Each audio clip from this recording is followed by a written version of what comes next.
హైదరాబాద్ యువకుడిపై అమెరికాలో కాల్పులు జరిగాయి. దుండగుల కాల్పుల్లో ప్రాణాలు కోల్పోయాడు రవితేజ స్వస్థలం హైదరాబాద్ లోని ఆర్కేపురం.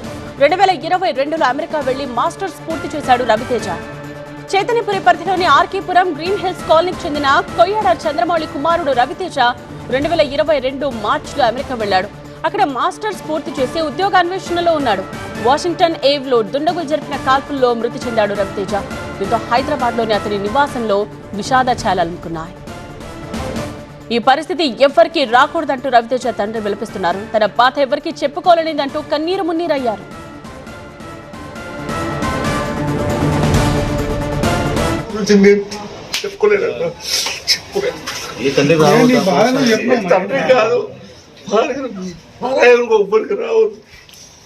ఏదో దాని నుంచి పోతే ఏమై వస్తున్నాడు ఇట్లా కొడుకుప్పుడు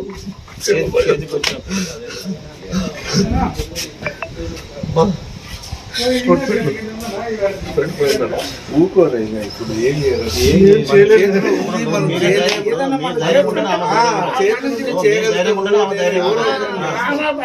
చెప్పాలి ఇప్పుడు మీరు ధైర్యం చెప్పాలి. అదే ఏం చేయలేదు, ఇక్కడ ఎవరు తీర్చలేం కానీ అదే మీరు ఏంటంటే మీరు ధైర్యం చెప్పాలి.